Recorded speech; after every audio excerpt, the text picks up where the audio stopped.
안녕하세요, 머왕입니다. 어느덧 10팀 중 6팀이 아시아쿼터 선수들을 찾으며 이제 정말 슬슬 롯데가 좋은 선수를 데려올 수 있을지 걱정해야 하는 타이밍이라고 생각합니다. 얼마 전 왕이중을 루머라는 기사가 돌며 그나마 한시름 덜긴 했지만 다른 팀이 충분히 좋은 선수를 데려오는 걸 보면 여전히 롯데에 대한 걱정이 많이 되는데요. 사실 찐 용병은 곧 MLB 윈터 미팅도 있고 지금 얘기 나오고 있는 그 선수들이 맞으면 충분히 장기화되는 게 맞다고 생각합니다. 하지만 그에 비해 아시아쿼터는 크게 기다려봐야 할 것도 없는데 이미 많은 팀이 선수를 구했고 선택지의 폭이 굉장히 넓음에도 왜 롯데가 뒤지부진한지 의문인데요.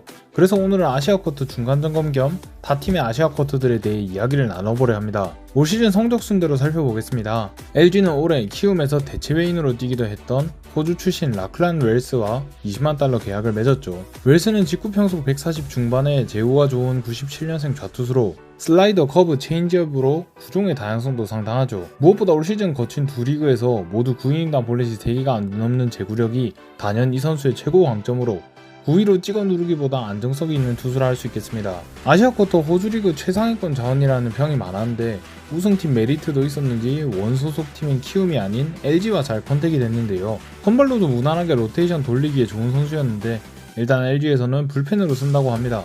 선발로도 무난한 모습을 보였기에 불펜으로 간다면 더 좋은 모습을 보이지 않을까 기대가 돼서 LG의 우승 전력이 더 강해지지 않을까 싶은데요. 정규 시즌 우승하고 한국 시리즈 우승까지 하고 겨울에도 FA 시장에서 상당히 바쁜 일정을 소화했으며 현재 용병 3인방과 재계약까지 마쳤는데 아시아쿼터마저 이렇게 잘 뽑았다고 생각하니 확실히 LG가 일을 잘하고 우승하는 이유가 있지 않나 싶기도 합니다. 솔직히 부럽네요. 이 선수의 쌍둥이 형인 알렉산더 웰스가 라클란 웰스보다 평이 좋아 호주리그 최상위권으로 같이 거론되는데 그 정도만 데려와도 괜찮지 않나 생각하긴 하는데 롯데는 과연 어떤 선수를 보고 있나 궁금해집니다. 그리고 하나는 대만 출신 좌투수 왕앤청과 10만 달러의 계약을 맺었죠. 공식적으로 KBO 첫 아시아쿼터 계약입니다. 라쿠텐 출신의 최고 154를 던지는 대만 출생 01년생의 좌투수로 슬라이더, 체인지어, 커브, 스플리터까지 구사하며 라쿠텐에서 철저히 선발로 키워진 선수인데요. 계속 NPB 2군에서 활약을 하다가 올해 좋은 모습을 많이 보여줬습니다.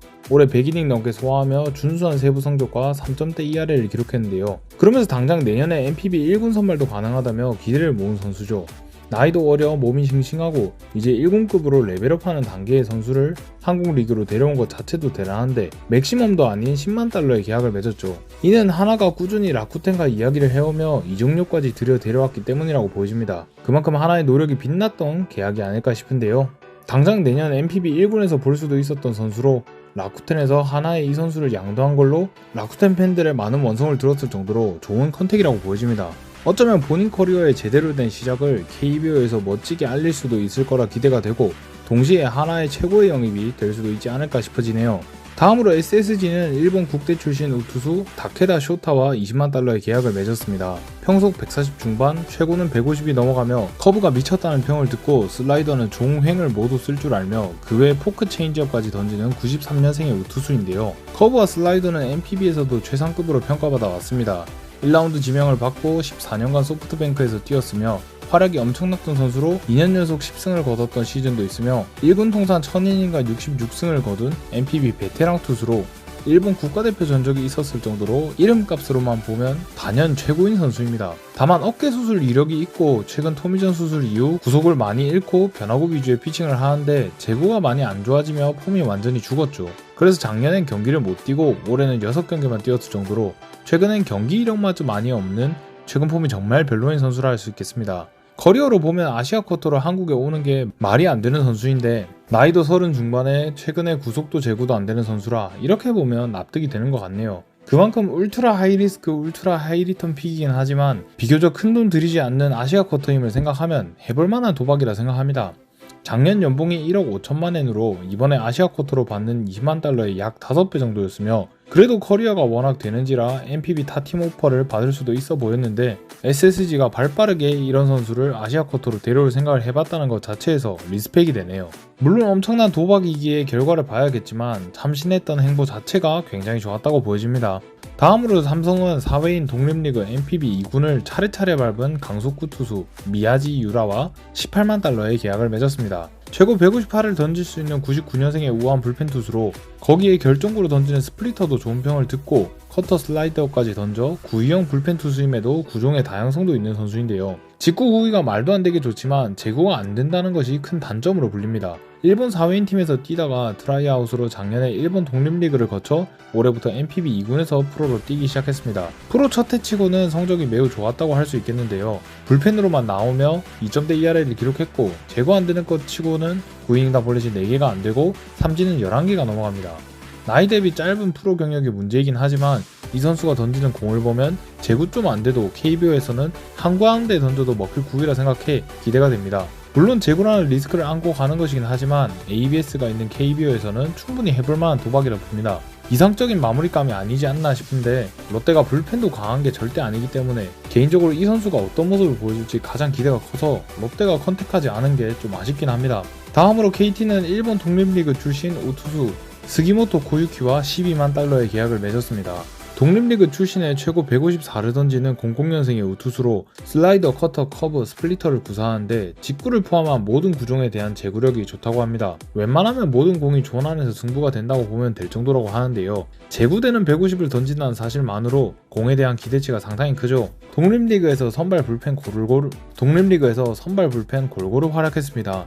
그러면서 독립리그 성적이긴 해도 준수한 ERA를 기록했고 특히 볼넷이 적은 게 확실한 강점임을 보여주는데요.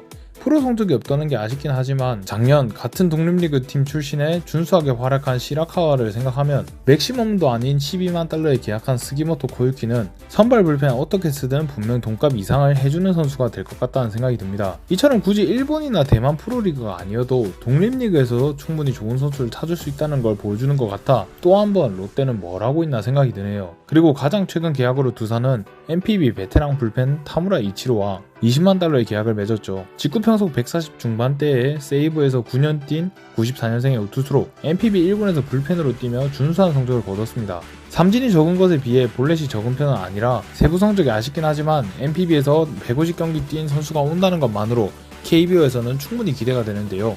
커리어만 보고 SSG의 다케다 쇼타처럼 고점만을 바라보고 데려왔나 할 수 있지만 타무라 이치로는 올 시즌 NPB 1군에서도 뛴 선수로 성적도 준수한 편이었습니다. 당장 NPB 1군에서 3점대 ERA를 기록했고 올해는 특히 볼넷도 통산 성적보다 적었다는 게 큰 호재인데요. 어쨌든 당장 올해 NPB 1군에서 뛰었다는 것만으로 큰 메리트가 있는 선수로 보여집니다. 그리고 당장 NPB 1군에서도 준수한 불펜 자원이 KBO에 오면 얼마나 할지 원초적인 궁금증이 생기는 것 같습니다. 두산은 마무리 캠프에 알렉스 홀을 테스트하며 다른 선수를 지켜보던 것으로 알려진 팀이었는데 그런 팀 치고 발빠르게 다른 선수를 데려온 건데 그 선수의 퀄리티가 꽤 돼서 좀 놀랐습니다. 즉 아시아 쿼터를 데려오려면 당장이라도 NPB 1군에서 뛸 수 있는 선수도 데려올 수 있다는 뜻으로 롯데는 지금 뭐하고 있나 궁금해지네요. 이렇게 총 6팀이 아시아 쿼터 선수를 모두 투수로 구했습니다. 지금까지 계약한 선수들을 보면 아시아 쿼터로 생각보다 좋은 매물들이 한국에 오는 것 같아 놀랐습니다. 금액 제한이 크고 그 금액으로 한국에 올 만한 메리트가 있을까 생각했는데 생각보다 상위 리그에서도 좋은 모습 보인 선수들이 이미 많이 와있죠. 특히 한국행에 관심을 보이는 NPB 방출 선수들 위주로 컨택이 될 거라 생각했는데 방출되며 KBO행을 선택한 선수는 다케다 쇼타와 타무라 이치로 뿐으로 방출 안 된 선수가 더 많은 걸 보면 생각보다 선수들이 아시아 쿼터에 큰 메리트를 느끼는 것 같습니다. 그래서 아시아 쿼터로 우리네 생각보다 더 좋은 선수를 데려올 수 있어 보이는데 롯데는 도대체 뭘 하고 있는 걸까 싶어지네요. 아직 아시아 쿼터 계약이 안 된 팀이 롯데 포함 4팀인데 기아는 투수 1명, 유격수 1명을 테스트한 전적이 있고 키움은 사생활 때문에 고민을 하는 건지 오피셜 없이 장기화가 되고 있지만 카나코브 유토와 계속 컨택이 되고 있었으며 현지 매체에서도 키움행이 유력하다고 한 상황으로 움직임이라도 확실히 보여주고 있는데요. 유일하게 소리 소문 없이 조용한 게 롯데와 NC인데 NC는 예전부터 용병 잘 뽑기로 소문이 나서 사실상 가장 메리트 없고 기대 안 되는 팀은 일본의 지바 롯데라는 본캐팀이 있는데도 그 도움을 안 받고 있는 롯데라 생각합니다. 진짜 이럴 거면 왜 지바 롯데 도움 안 받는다고 한 건지 궁금하네요. 그렇다고 롯데가 물밑에서 계속 작업을 하고 있었다기엔 일본 리그 트라이아웃에 스카우트 팀도 아닌 김상진 코치를 파견시킴으로써 작년부터 시행할 거라고 했던 아시아 쿼터 쪽에서 지금까지 준비해놓은 것 없이 이미 늦게 조치를 한 게 티가 났죠. 오늘의 결론은 이겁니다. 이미 계약을 마친 타팀 아시아 쿼터 선수들이 생각보다도 좋은 퀄리티의 선수들로 롯데도 데려오려면 이 정도 선수들을 충분히 데려올 수 있었음에도 아직까지 못 데려오고 있는 상황이고 이제 남은 선수들 중 좋은 선수를 찾을 수 있을지 의문이라는 거죠. 평소라면 이렇게 늦어져도 별 생각이 안 들 텐데 올해 롯데는 가을 야구도 안 했고 FA도 안 했는데 아시아쿼터 쪽에서마저 이렇게 일을 안 하고 있다는 게 말이 되냐는 거죠.